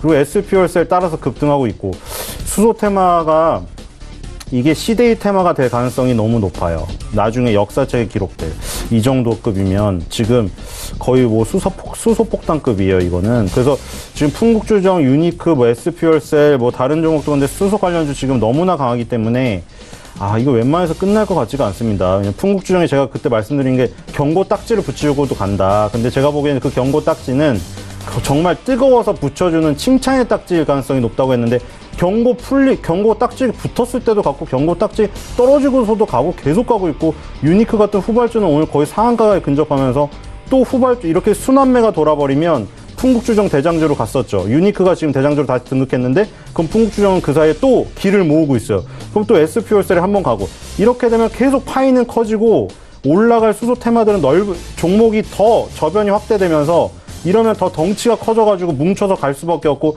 계속 정부에서 한마디 할 때마다 탄력을 더 받아. 이건 눈덩이가 돼버린 거예요, 이제는. 위에서 눈을 하나 굴렸는데 지금 이미 수소 테마라는 거대한 눈덩이가 돼가지고 사람이 입김만 살짝 불러도 엄청 굴러가게 생겼어요, 이거는. 그래서 지금 뭐 SP월세도 마찬가지인데 수소 테마 너무나 강력하기 때문에 여기서 수익을 추구하고 싶은 분들은 신나게 뛰어드셔서 수익을 추구하시기 바랍니다. 네. SP월셀 말씀해 주셨고요. 그렇다면 이번 주 단기 접근 종목은 어떤 종목입니까? 오늘은 흥구석유를 하겠습니다. 이것도 급등했죠, 최근. 예, 이거는 지금 남북 경협하고 수소가 어떤 테마가 우열을 가릴 수가 없네요. 이 정도 급이면 거의 뭐 챙챙거리는 소리가 날 정도로 하루가 다르게, 그쵸? 수소 테마도 지금 역사적 신고가를 갔고요. 대장주들은 남북 경협도 작년 남북 정상회담 때 올랐던 그 테마가 가장 뜨거웠던 그 첫 방의 첫인상, 그때보다도 더 오른 게 더 많아요, 지금. 그쵸? 아난티 같은 대장주를 보면 알고요. 이런 후발주들, 아까랑 똑같아요. 풍국주정이 대장주로서 발길을 뚫었기 때문에 수소 후발 테마들이 막 다 상한가하고 좀 난리가 났죠. 지금 아난티가 지금 저렇게 가니까 나중에 가는 것도 지금 난리가 났어요. 철도, 광산, 뭐 석유, 흥구석유도 지금 후발주라고 할 수가 있겠고요. 거래량이 없지만 지금 이렇게 처음 거래량이 붙기 시작하는 거는 무서워요. 한국내화도 그렇고 흥구석유도 그렇고 너무나 오랜만이니까 가뭄, 정말 땅이 갈라진 것 같은 가뭄에 홍수가 쏟아진다고 생각하면 돼요, 지금. 그럼 맘대로 지금 발 벗고 가서 거기서 물장구를 치시면 되는 거예요. 그래서 흥구석유 단기 추천주로 추천하겠습니다. 네. 흥구석유 말씀해 주셨습니다. 이재규 전문가는 지난 시간에 이니텍을 추천해 주셨는데 이 종목 잘 갔나요? 네, 이니텍 같은 경우는 제가 저번 주에 추천드렸을 때 말씀드렸던 것처럼 거래량이 아직까지는 굉장히 적은 상태입니다. 말씀드리고 나서 계속해서 올라오고 있는 상태인데 약 6% 정도 올라온 것 같네요. 근데 이 회사 같은 경우는 아직까지는 거래가 많이 실리지 않고 있는 상황이기 때문에 좀 조심히 접근을 하셨으면 좋겠고 앞으로도 계속해서 이슈가 될 수 있는 회사입니다. 이 회사가 이제 시가총액 같은 경우는 큰 회사가 아니거든요. 이니텍 같은 경우는 시가총액이 1,000억대 정도 되는 회사인데 영업이익이 200억이 넘게 나오는 회사입니다. 우리가 일반적인 제조업체들 기준으로 봤을 때 영업이익이 한 10배 정도가 적정 시가총액이라고 한다면 물론 이 이니텍이라는 회사가 금융, 보안, 블록체인 관련주라고 보시면 되는데 아직까지도 굉장히 저평가라고 생각이 되고요. 거래가 한번 들어와서 120일 이평선까지 뚫어놓게 된다면 추가적인 상승도 당연히 가능할 거라고 보고 있습니다. 네, 이니텍 말씀해 주셨고요. 이번 주는 어떤 종목이 좋아 보이십니까? 네, 이번 주에는 방금 제가 그 5종목을 말씀드릴 때 말씀드렸었던 그 인피니트 헬스케어라는 기업입니다. 아까 전에도 말씀드렸다시피 우리가 이제 오늘부터 규제 샌드박스 제도가 계속해서 실행이 되면서 그동안 우리나라 기업들이 성장하지 못했었던 여러 가지 규제들에 대한 유예 방식들이 나오면서 이런 원격 의료 관련되어 있는 종목들도 한 번 정도는 강하게 움직이지 않을까라고 기대가 되고요. 말씀드렸던 것처럼 이 회사가 작년 1월 달에 11,000원에서 지금 6,000원 정도까지 하락을 한 상태입니다. 근데 그 과정에서 가만 살펴보면 세력들의 이탈이 많지는 않다라고 판단이 되기 때문에 거래만 들어오게 된다면 제 생각에는 좀 많이 올라갈 수 있지 않을까라고 생각을 하고 있습니다. 그래서 인피니트 헬스케어를 제가 단기 추천주로 말씀드리도록 하겠습니다. 네, 인피니트 헬스케어 오늘 단기 접근 종목으로 주셨습니다. 자, 이제 목요일 시장의 특징 살펴보겠습니다. 신 소장님 어떤 종목이 조금 예, 오늘은 보십니까? 한진칼 우선주를 하겠습니다. 네. 일단 마이너스로 지금 전환이 되었지만 오늘의 특징주로 삼은 이유는 한진칼 우선주, 대한항공 우선주가 지금 시장의 관심이기 때문이에요. 대한항공 우선주는 아직도 플러스를 유지하고 있고요. 대한항공이 갑자기 비행기가 잘 나와서 실적이 좋아서 그런 게 아니라 국민연금이 개입해서 철저하게 지금 뭐 감독 관리를 하거나 적극적으로 개입을 하겠다. 그게 스튜어십 코드의 정책의 일환인데 이게 뭐 지금 사실 창반 양론이 엄청 부딪히고 있는 부분이긴 해요. 그쵸? 이거 왜 기업의 자율적인 활동에 국민연금이 손을 대냐. 이건 문제가 있다. 이런 쪽이 있고요. 아니다. 대한항공 봐라. 한진그룹 지금 우리 국민들이 분노할 만한 행동을 했지 않느냐. 국민연금이 그렇게 지분을 많이 소유를 하고 있으면서도 왜 손을 안 드냐. 손을 들긴 들었죠. 거수기 역할을 한 거예요, 그동안. 자, 안건에 찬성하십니까? 국민연금은 그냥 다 100% 내요, 그동안. 그러니까 국민연금이 아무 역할을 안 한 거죠. 그러니까 국민연금, 그게 우리 지금 허상의 돈이 아니잖아요. 우리가 맨날 직장인들에서 다 떼어가서 국민연금을 만들어서 쓰는 건데, 투자를 한 건데, 왜 우리 자산으로 하는 노후에 받을 돈, 투자를 하는 건데, 왜 우리 돈으로 거기에 적극적으로 개입을 안 하느냐. 이런 논리가 있기 때문에 그게 두 개가 맞붙고 있어요. 근데 지금 시장 긍정적으로 평가를 좀 더 해주는 것 같아요. 그리고 스튜어십 코드가 좀 더 올해부터 예전에 비해서 굉장히 강하게 액션이라도 취할 수밖에 없는 지금 사회적 환경 분위기가 조성이 되었어요. 그래서 지금 대한항공이 지금 그런 갑질을 한 부분도 있고 거기에 더해서 그래서 이제 첫 번째 타겟으로 삼은 게 한진그룹, 대한항공 이런 쪽이에요. 국민연금이 지분도 많이 갖고 있고요. 그래서 적극적으로 경영에 참여를 하겠다. 그래서 이제 시장에서는 긍정적으로 받아들인 거죠. 이렇게 하면 경영이 좀 더 투명화되고 이래서 실적도 좋아지고 주가도 좋아지지 않겠냐 하는 기대감에 지금 그룹주들이 다 오르고 있습니다. 그래서 그 네 가지 종목을 다 특징주로 하면 되는데 한진칼 우선주를 그냥 대표적으로 특징주로 삼도록 하겠습니다. 네. 한진칼 우선주에 대해서 이야기를 남겨주셨고요. 이재규 전문가는 어떤 종목이 좀 특징적으로 보이십니까? 네, 오늘 아침부터 지금까지도 강세가 좀 이어지고 있는데 삼성출판사라는 기업을 제가 오늘 특징주로 가져왔습니다. 좋아서 더 올라갈 것이다라고 해서 가져온 건 아니고요. 말 그대로 특징주를 꼽아보자면 이런 삼성출판사 같은 종목이 있는데 이 삼성출판사 같은 경우는 상어가족이라는 노래가 빌보드 순위에 들어가면서 계속해서 이슈가 좀 되고 있죠. 근데 이 삼성출판사라는 기업이 제가 가끔씩 보다 보면 이게 삼성 계열사인 분들이 계신데 그건 아니니까 그런 것들은 좀 오해가 없으셨으면 좋겠고 이 삼성출판사가 지분을 한 20% 정도 가지고 있는 스마트 스터디라는 회사에서 이 핑크퐁의 상어가족이라는 노래에 대한 저작권을 가지고 있는 부분이기 때문에 이 스마트 스터디가 이제 상장을 한다라고 해요. 그러니까 쉽게 말해서 이 삼성출판사 입장에서는 자회사 상장의 메리트가 있는 거죠. 그래서 이 스마트 스터디가 미래에셋대우를 주관사로 해가지고 상장을 한다라는 말들이 나오고 있는데 매매를 하거나 보유를 하고 계신 분들이야 잘 대응해서 매매하시면 되겠지만 시청자분들 중에서 나도 이거 한번 들어가서 먹어보겠다, 수익 좀 내보겠다라고 하신다면 지금 바닥 10,000원에서 20,000원까지 올라와 있는 상황이기 때문에 전 좀 리스크 관리가 더 중요하지 않을까라는 의견을 드리고 싶습니다. 그래서 오늘 특징적으로 굉장히 강한 종목이라서 가지고 와봤습니다. 삼성출판사였습니다. 네, 시장에서 요즘에 뜨겁게 인기를 얻고 있는 종목인데 지금 시장에서는 추격 매수는 조금 위험할 수 있다 자리에서 말씀을 삼성출판사 해주셨습니다.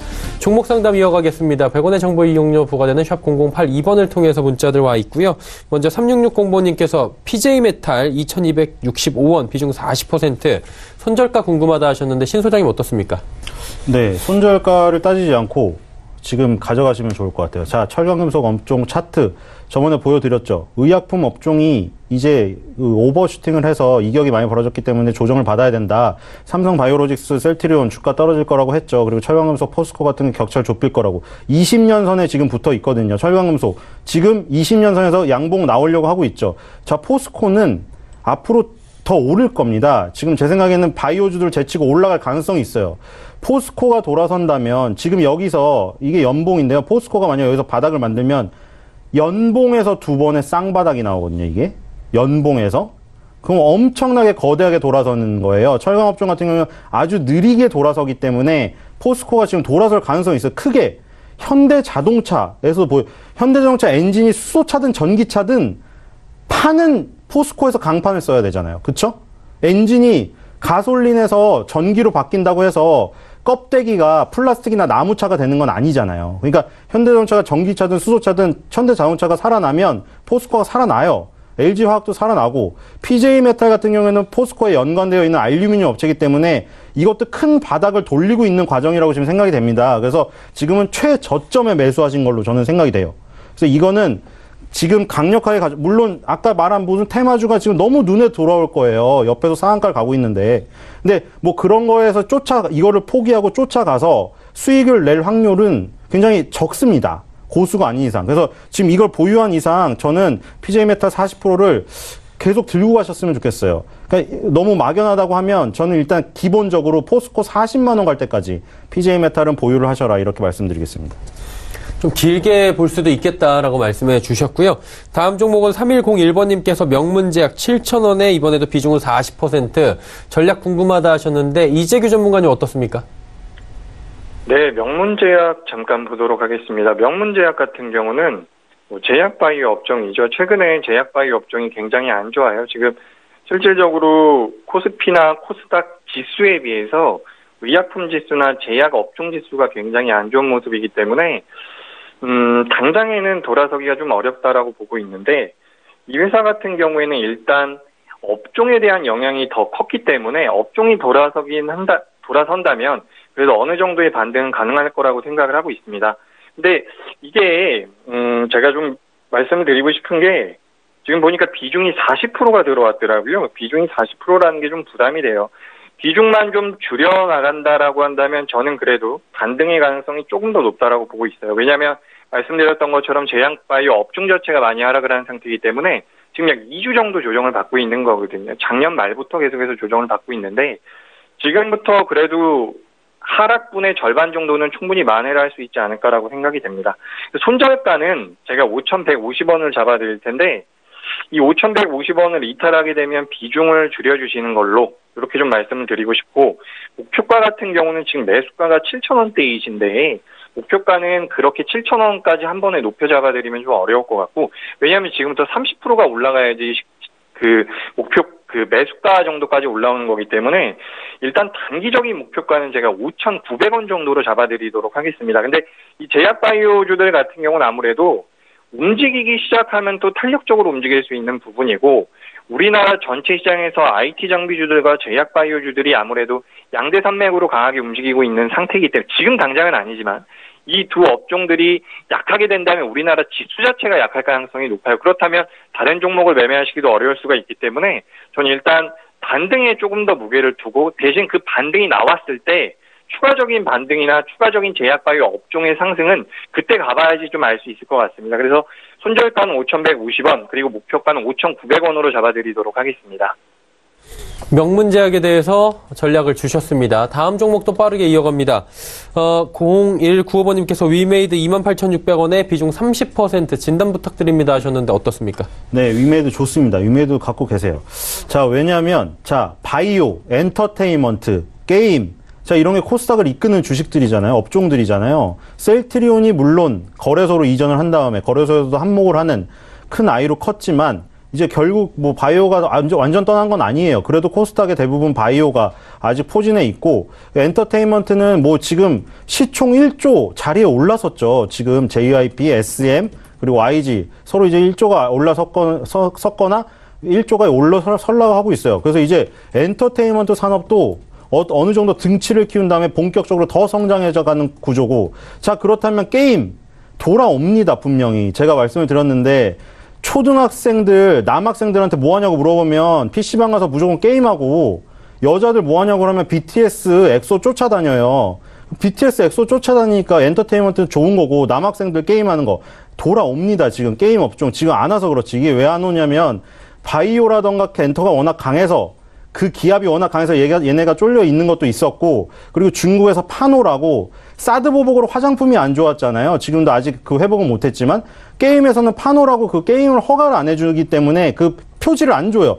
그래서 지금 그게 안 됐는데 중국 부분도 차차 결국 풀리리라고 생각합니다. 지금 화장품주 가지신 분들, 카지노주 가지신 분들, 게임주 가지신 분들 상대적 박탈감 느끼고 계시죠?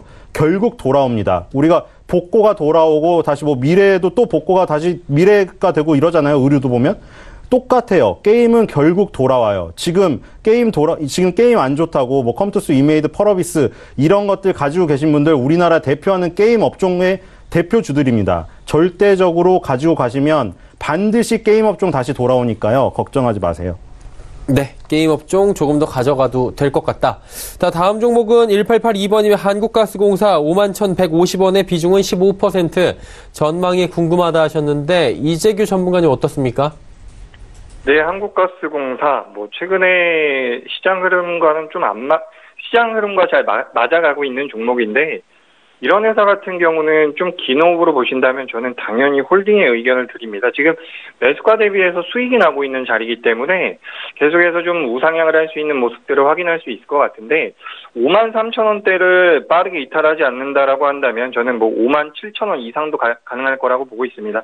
다만 이게 이제 수익이 나고 계신 상태이기 때문에 여기서 이제 주가가 빌려 내려가면 수익이 나던 종목이 손실 전환이 되는 상황이 나올 수가 있기 때문에 제가 익절가를 좀 잡아드리자면 52,000원대를 일단 익절가로 좀 잡아드릴게요. 비중은 적당하니까 52,000원을 이탈하게 된다면 일단은 차익 실현을 한번 하시고 만약에 52,000원을 이탈하지 않아서 익절할 이유가 없다라고 한다면 단기적으로는 54,000원을 목표가로 54,000원 말고요. 56,000원까지를 제가 목표가로 잡아드리도록 하겠습니다. 근데 이런 종목들 같은 경우는, 이런 기업들 같은 경우는 좀 긴 호흡으로 보시면은 더 갈 거예요. 그러니까 15%라는 비중이 테마성이 강한 종목들이나 개별주를 매매할 때는 좀 크다라고 느껴지실 수도 있지만 이런 한국가스공사 같은 기업들 같은 경우는 15%의 비중이라는 것은 저는 괜찮다라고 보고 있습니다. 그래서 저는 이 종목 같은 경우에는 홀딩을 권해드립니다. 네, 한국가스공사까지 이야기 나눠봤습니다. 지금 시각이 3시 26분 45초 지나고 있습니다. 마감지수 빠르게 정리하도록 하겠습니다.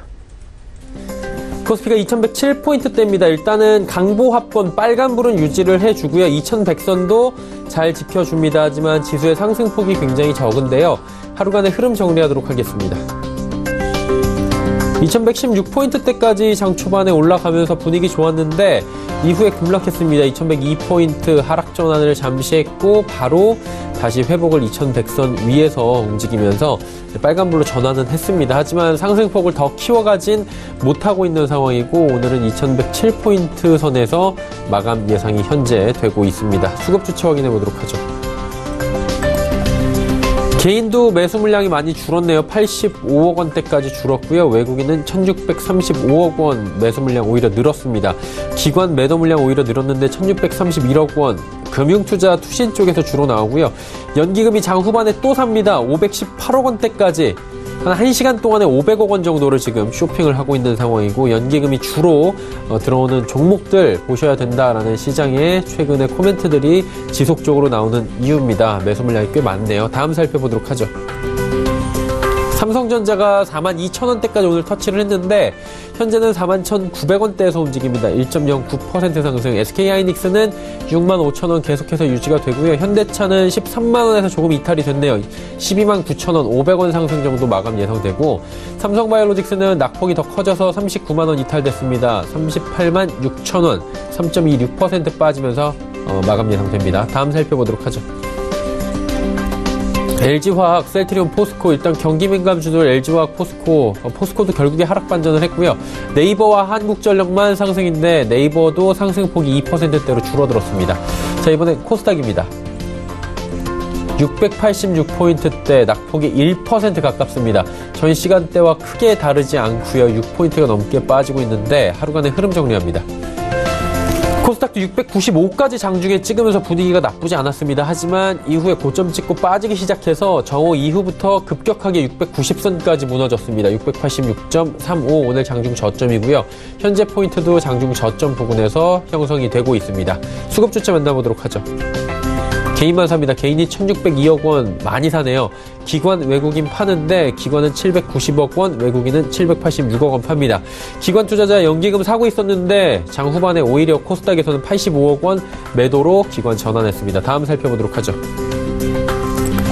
시총 상위주들 셀트리온 헬스케어, 신라제, CJ, ENM, 포스코캠텍까지 낙폭이 더 커졌습니다. 2, 3% 크게는 4%가 넘게 빠지고 바이로메드만 현재 2.29% 올라갑니다. 다음 살펴보도록 하죠.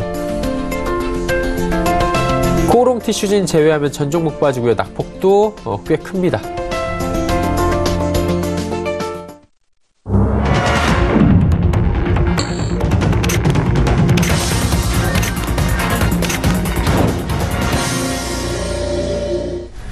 장이 마감됐습니다. 시장 정리해보도록 하죠. 먼저 신 소장님부터 여쭤보도록 하겠습니다. 네, 역시 지금 그 시장은 지수 같은 경우는 별로 재미가 없지만 뜨거운 테마의 열풍 계속 불고 있다. 그리고 지수 관련을 얘기를 드리면 역시 예상한 흐름대로 가고 있습니다. 운수 장비, 자동차와 조선이 속한 운수 장비, 특히나 그 시가총액 상위의 구조상으로는 현대차 그룹이 아주 큰 비중을 차지하겠죠. 이 지금 연봉에서 20년 선에서 이번 연도 2019년에 양봉이 6년 만에 나올 확률이 굉장히 높다고 생각이 됩니다. 그리고 철강금속 이것도 마찬가지입니다. 이번 연도에 양봉이 나올 확률이 굉장히 높다고 생각이 돼요. 그리고 의약품 업종, 자, 이 기억이 굉장히 많이 벌어졌기 때문에 조정을 해야 된다. 제가 한여름까지도 조정을 할 거다. 최소한 6개월 얘기 드린 게 이거고, 그런 저런 업종 차트의 변화가 시가총에서 이미 나타나고 있죠. 제가 예전에 우스갯소리로 뭐 쇼미더머니에서 3등 안에 못 들면 광고도 못 찍는다 해서 현대자동차가 굴욕을 맛보고 있다. 자, 삼성바이오로직스를 넘었죠. 드디어. 자, 그리고 셀트리온 7위까지 떨어졌습니다. 포스코 지금 좀만 따라가면 셀트리온 역전하죠. 제 생각에는 삼성바이오로직스와 셀트리온이 시가총액 상위에서 좀 더 밀려나고 구경제라고 여겨지는 현대차, 포스코, LG화학이 올라가리라 생각이 되고요. 거기에서 더 강력한 커넥션은 이 현대차, LG화학, 포스코로 연결되는 전기차, 수소차, 현대자동차 관련된 강판, 포스코까지. 이 부분이에요. 이 라인이 올라가고 삼성바이오로직스, 셀트리온이 그동안 열심히 뛰었으니까 좀 쉬고, 이 부분이 일어나기 때문에 순위의 다툼만 있을 뿐이지 지수는 안 움직이죠. 그러니까 지수에선 재미가 없지만 테마는 더욱더 뜨거워질 가능성이 있어요. 현대자동차가 반등을 하면서 수소경제를 이끄는 수소차 테마가 더 열풍을 불고, 2020년 총선을 앞두고 2019년 중반으로 가면 갈수록 한국당이니 여당이니 점점 당권 다툼 치열해지면서 정치 테마 더 뜨거울 거고, 남북 경협 테마는 안 뜨거울 수가 없죠. 계속 협력 얘기 나올 거고. 그러니까 테마가 굉장히 뜨겁기 때문에 테마에 뛰어들어서 수익도 많이 볼 거고 다치기도 많이 할 겁니다. 그래서 아까 제가 말씀드린 지수는 재미없지만 테마가 뜨거우니 테마에 들어가는 건 좋은데, 굉장히 감당을 할 수 있는, 뭐 그런 말 유행이잖아요. 감당하실 수 있겠습니까? 감당하실 수 있는 분만 거기 뛰어들시기 바랍니다. 네, 알겠습니다. 이재규 전문가도 여쭤보도록 하겠습니다. 시장 어떻게 보셨습니까? 네, 오늘 코스피는 살짝 올라왔고요. 코스닥 같은 경우는 1% 이상의 조정을 받았는데, 최근 우리나라 시장에 대한 기관들과 외국인들, 우리가 메이저라고 표현을 많이 하죠. 이들의 포지션을 보면 코스피 같은 경우는 매수가 계속해서 들어오고 있는 상태입니다. 실질적으로 2019년도 1월 4일부터 코스피에 대해서는 외국인들이 1조 2천억, 기관 같은 경우는 1천억, 그리고 개인 같은 경우는 1조 3천억 정도를 매도하고 있는 상태입니다. 그래서 개인 투자자들이 매도를 하고 있는 코스피 업종들이, 코스피에 상장되어 있는 대형주들이 좀 더 견조하게 움직일 가능성이 높다라고 생각을 하고요. 코스닥 같은 경우는 지금 2019년도 1월 4일부터 개인들의 순매수가 5천억이 넘게 이어지고 있어요. 그러니까 코스닥보다는 코스피가 조금 더 강할 거라고 생각을 하기 때문에 우리 시청자분들 같은 경우도 너무 중소형주들보다는 조금 규모가 있는 종목들에다가 일부 비중을 담아놓고 나머지 자금으로 방금 신 소장님이 말씀하신 그런 좀 빠른 종목들을 조금씩 매매해 보시는 게 좋은 결과로 귀결되지 않을까라는 코멘트를 드리고 싶습니다. 네, 두 분과 함께 시장 이야기 들어봤습니다. 벤자민 투자연구소의 신일섭 소장, 스톡프렌즈의 이재규 수석 전문가와 함께했습니다. 고맙습니다. 지수 정리합니다. 코스피부터 만나보죠. 0.05% 소폭 상승하면서 2107.06포인트 거래 마쳤고요. 코스닥은 낙폭이 꽤 큽니다. 1.02%나 빠지면서 686.3포인트로 거래 마쳤습니다. 원달러 환율은 상승했습니다. 2원 40전 올라가면서 1122원 50전에 거래 마감했습니다. 오늘 시장 이슈 짚어드립니다. 김동섭의 마켓뷰 출발합니다.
안녕하세요. 김동석입니다. 어저께 미국 시장이 상승을 했죠. 그 영향을 받아서 국내장도 상승을 했지만 사실 상승이라고 할 수 없는 모습이었죠. 강보합으로 끝났고 코스닥은 마이너스로 끝나는 그런 상황이었습니다. 시장의 모습을 보면 이 며칠간 공통점이 있습니다. 공통점은 일단 수급에서 나타나죠. 수급에서 기관이 연일 매수를 합니다. 그러고 난 다음에 외국인이 매수를 하죠. 이 기관에서 매수는 딱 찍어야 됩니다. 연기금 매수 외에는 없습니다. 그러니까 전체적으로 기관은 매도인데 연기금만이 삽니다. 오늘도 370억 정도 매수를 했고요. 외국인 2,300억을 매수합니다. 프로그램 매수도 뭐 1,500억 정도 들어오면서 시장을 받쳤죠. 근데 시장을 받치긴 했는데 이 시장의 모습으로 보았을 때 결과가 그렇게 좋지 않은 상황이었다. 제가 포지션을 굉장히 많이 봅니다. 왜냐하면 이 포지션이 갑작스럽게 자리를 잡거나 아니면 예상 외의 시점에 자리를 잡을 때 그런데요. 이번엔 진짜 빠릅니다. 제가 포지션을 보면 외국인도 275까지 매도가 산적해 있고요. 기관이 267 콜매도가 하나 이게 들어와 있어요. 이게 정말 좀 눈에 거슬리는데 지수는 지금 코스피 200 기준으로 272 언저리가 와 있는데 이 자리까지 나와 있다는 거죠. 그렇다면 결국 이건 해치가 아니라는 얘기죠. 이렇게 생각한다면 요 물량이 진짜 물량이 아니겠나. 그 얘기는 무슨 말이냐면 지금 주가를 끌어올린 거를 우리가 100% 신뢰하기 어려운 포지션이 벌써 나오기 시작했다는 것은 의미심장하다라는 생각을 해봐야 될 것 같고요. 글로벌도 보시면 우리나라 강보합인데 지금 보시면 여기는 빠지고 있습니다.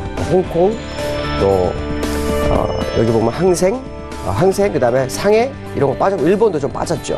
그 다음에 그 미국의 해외 지수 시간의 지수도 빠집니다. 이게 아마도 그 화웨이에 대해서 지금 조사를 하고 있다는 뉴스가 사실 아침에 장 열리면서 나왔어요. 그러니까 그 영향이 있는 것이 아닐까라는 생각을 일부 해야 될 것 같습니다. 자, 글로벌 시장에 대해서 보도록 하죠. 자, 글로벌 시장을 보면 어저께 미국은 금융주의 상승이 시장을 이끌었다 해도 과언이 아니었죠. 골드만삭스가 10년 만에 처음으로 9%를 상승했고요. 뱅크 오브 아메리카가 약 8% 정도 상승하면서 시장을 이끌어줬어요. 사실 어저께 금융주가 안 올라갔다면 미국이 올라갔을까에 대한 부분인데요. 요 며칠 제가 말씀드린 것과도 공통점은 미국이 악재에 정말 둔감하고 호재에 민감하려는 모습이 굉장히 나오고 있다. 그걸 좋게 해석하면 가고자 하는 의지가 큰가? 뭐 이런 생각을 해볼 수 있죠. 그러나 이걸 한편으로 다시 생각해보면 시장에 재료가 얼마나 없으면 호재에 상당히 민감하게 갈까? 뭐 이런 생각도 해봐야 됩니다. 그러나 중요한 것은 이 호재에 민감했을 때 주가가 올라온 걸 가지고 평가를 하기 이전에 기술적으로 갈 수 있는 공간에 들어왔느냐, 이게 관전 포인트가 될 것 같다라고 봐야겠죠. 미국 다우 차트가 주봉상의 모습을 보면 실제로 양운 안으로 진입을 시도하고 있어요. 일목균형 구상으로는. 근데 양운으로 보면 이걸 이제 완전히 뚫어주느냐에 대한 부분이 관전 포인트인데요. 일반적으로 이 주가가 급락을 할 때 양운을 뚫고 내려오고 올라갈 때는 음운을 뚫고 들어갑니다. 근데 양운을 뚫을 때는 두 가지 이슈밖에 없습니다. 너무 많이 빠져서 반등해서 물량을 터는 경우 수, 또 하나는 뭐냐면 진짜 큰 재료가 있어서 뚫고 가는 모습, 이렇게 나올 수 있죠. 근데 지금 보시면 이평선으로 보면 두 가지가 있습니다. 첫 번째는 뭐냐면 이렇게 추세선을 그어서 이 정도까지 25,000까지 올라올 것이냐 하는 시장의 모습. 또 다른 모습은 이평선에서 20주선과 60주선이 자동 데드 크로스가 나기 때문에 장기 추세의 데드 크로스는 의미가 심장하죠. 자, 그 얘기는 무슨 말이냐면 이게 추세를 연장하기 위한 반등이 아닐 수 있다라는 생각도 일부 해봐야 되지 않을까. 그렇다면 시장에서 우리가 봐야 될 건 뭘까요? 월가 내부에서 생각하는 시장의 모습이 되게 중요한데 요 근래 제가 아마 셧다운 얘기를 굉장히 많이 했을 것 같아요. 셧다운 어떤 얘기를 합니까? 지금 26일, 이제 27일 접어듭니다. 이 악재를 시장에서는요, 무시를 합니다. 근데 이 악재에 대해서 이슈가 나옵니다. 어떤 이슈가 나오냐면요, 하락은 멈추지 않았다. 패닉은 끝나지 않았다. 월가의 행보를 보자. 이런 얘기가 나옵니다. 이게 무슨 말이냐면, 월가에서는 주가 반등을 이용해서 포지션 변경이 나옵니다. 자, 주가가 상승할 때는 우리나라 시장에서 뭘 사죠? 레버리지를 삽니다. 주가가 하락할 때는 인버스를 사죠. 근데 미국에서는요, 인버스를 내다 팔고 있습니다. 2억 불 정도를 팔았어요, 요 근래. 근데 문제는 뭐냐면, 2억 불밖에 안 하는데 뭐가 중요해? 이런 생각을 할 수 있죠. 근데 숏에, S&P 숏을 보면 23억 불을 매수합니다. 그러니까 거의 10배수를 매수를 하죠. 더 중요한 것은 8일자 기준으로 안전자산인 MMF 쪽으로요, 365억 불이 진입을 합니다. 이건 무슨 의미를 부여할까요? 아마 여러분 어떤 분들은 주가가 오르니까 뭐 해지성으로 거는 거 아니야? 해지성 걸기에는 너무 금액이 크죠. 자, 이 얘기는 지금 반등에 대해서 굉장히 불안한 양상을 가지고 있다라는 거죠. 그럼 그러한 행보가 왜 나왔느냐에 대한 부분인데 두 가지 이슈입니다. 앞에서 잠깐 말씀드렸지만 셧다운에 대한 불확실성이 시장에 내있죠. 왜냐하면 셧다운이요, 지금 움직임을 딱 보면 합의점이 없습니다. 민주당에서는 멕시코 장벽에 대해서는 아무것도 할 수 없다라는 부분이고요. 트럼프 대통령은 50억 중반대 예산을 원했지만 안 되니까 반을 삭감해서 반 정도만 해달라라고 하는데 그것도 받아들이지 않는 게 민주당입니다. 그러면 지금 여기서 승자가 누굴까요? 트럼프가 승자일까요? 민주당이 승자일까요? 굉장히 중요할 것 같습니다. 트럼프가 만약에 여기서 정책 실패하면 일단 시장에 불투명이 커지죠. 자, 민주당이 또 지게 되면 또 시장은 어떻게 보면 정치적 혼란이 또 있죠. 어쨌든 다수당이 민주당이죠. 지금은 상원을 빼놓고 하원의 다수당이기 때문에 서로가 자존심 싸움이 남아있는 상황이다. 특히 미국이라는 나라는 어떤 나라입니까? 이민족들, 청교도들이 넘어와서 그리고 그 이후로 이민족들이 계속 만들어간 나라. 그 나라에 이민이 안 된다? 정말 말이 안 되는 거죠. 결국 미국 시장은 불투명 속에 존재하고 있는 모습이 아닌가라고 생각했을 때 지금 상황은 상당히 의미심장한 수급의 변화다라는 해석을 해볼 수 있지 않을까라고 말씀드릴 수 있을 것 같습니다. 자, 내일장에 대한 부분을 우리나라 지수와 또 삼성전자로 같이 얘기 좀 해볼까 합니다.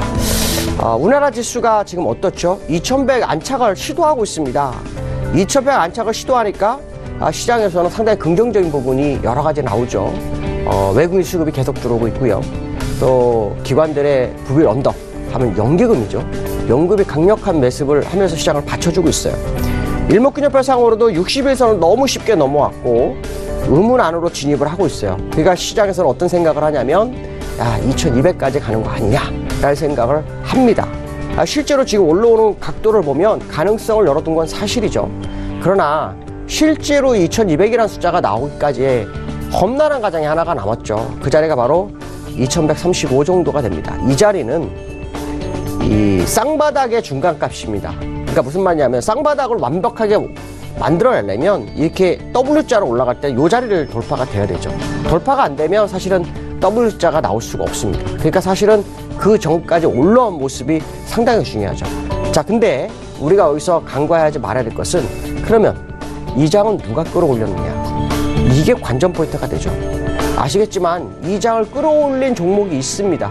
그 종목이 주도 종목, 개별 종목처럼 10%, 20%, 30% 막 날아가는 종목은 아니었습니다. 여러분도 아시겠지만 우리나라 시가총액 1위, 2위는 어디죠? 삼성전자와 SK하이닉스입니다. 삼성전자가 가장 중요한 모습이죠. 제가 이 방송을 하면서 이 자리에서 반등이 빠르게 들어오는지를 봐야 된다. 만약에 반등이 빠르게 들어오면 삼성전자가 시장을 견인하는 모습이 나올 수 있다. 이런 표현을 아마 써드렸을 거예요. 근데 삼성전자 어떻습니까? 그 시점부터 36,850원 찍고 그 위로도 쭉 올라옵니다. 그리고 60일선 너무 쉽게 돌파합니다. 오히려 코스피보다 더 빨리 돌파하죠. 그 돌파하면서 일단 올라왔어요. 그리고 이 올라오면서 중요한 것은 뭐냐면 많은 사람들은 이제 시작하나. 일목균형표를 공부하시는 분 입장에서는 VSPA 캔들을 돌파했기 때문에 쉽게 돌파했으니까 더 빠르게 갈 수 있다. 이런 생각도 해볼 수 있습니다. 근데 지금의 자리를 작년 5월 기준으로 한번 가볼까 합니다. 작년 5월을 한번 쭉 가서 제가 차트를 이렇게 확대해 보니까요, 어떤 현상이 나타났냐면요, 첫 번째하고 두 번째 연장선을요, 두 번째 바닥에다 한번 제가 선을 쫙 부어서 팽해사 변형을 만들어 봤어요. 그러니까 하락축이죠. 자, 하락축인데 재미난 것은 뭐냐면, 자, 요 자리, 작년 8월 중순, 그 다음에 요 자리, 자, 10월 말 정도, 그 다음에 요번에 1월 말까지요. 똑같은 추세대에서 바닥이 나왔고요. 똑같은 추세대에서 고점이 나옵니다. 상단선에서. 자, 그렇다면 지금 자리는 어떤 자리인가요? 그 상단선이죠. 그렇다면 지금 이 시장을 정말 이끌어갈 거냐에 대한 궁금증은 어디서 찾아야 될까요? 삼성전자에서 찾아야 합니다. 삼성전자가 만약에 여기서 돌파하는 모습이 못 나오고 밀려버리면 어떻게 될까요? 밀려버리면 지난번 36,850원은 더 깨지는 상황이 될 거죠. 그 밑으로 언더슈팅이 들어갈 확률이 굉장히 높습니다. 그러면 우리는 하나하나 궁금한 게 있죠. 이 자리에서 오른 이유가 뭘까요? 삼성전자가 반도체 가격이 올랐나요? 삼성전자가 아시겠지만 분기 영업이익이 낮아졌는데 올라갈 거라 예측이 되나요? 전혀 아무것도 없습니다. 근데 여기에서 올라섰죠. 어떤 이유로요? 불확실성이 제거됐다. 일단 매출이 줄어드는 거에 대한 부분을 지나갔다 해서 올라온 겁니다. 그렇다면 이건 이유가 안 되는 거죠. 결국 우리는 이 시장을 삼성전자를 바라봐야 되는 상황이고요.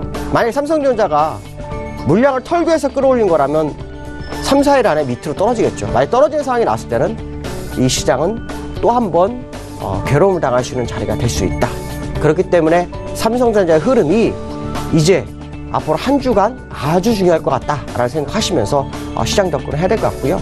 삼성전자가 시장에서 밀리는 모습이 나왔을 때 다른 종목이 대체 종목이 될지는 지켜봐야 될 것 같습니다. 오늘 여기까지 하겠습니다. 감사합니다.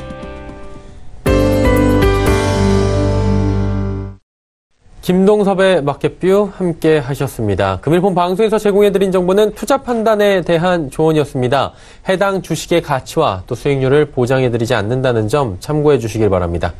오늘장 내일장 저희가 준비한 소식은 여기까지입니다. 편안한 오후 시간 보내시길 바랍니다. 저희는 내일 오후 2시에 더 알찬 소식을 들고 찾아뵙도록 하겠습니다. 함께해 주신 여러분 고맙습니다.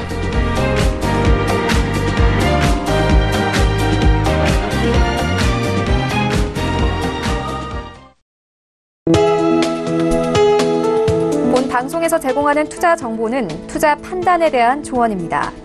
방송에서 제공하는 주식의 가치, 가격 상승 및 가격 하락에 대해서는 방송사에서 보장하지 않습니다.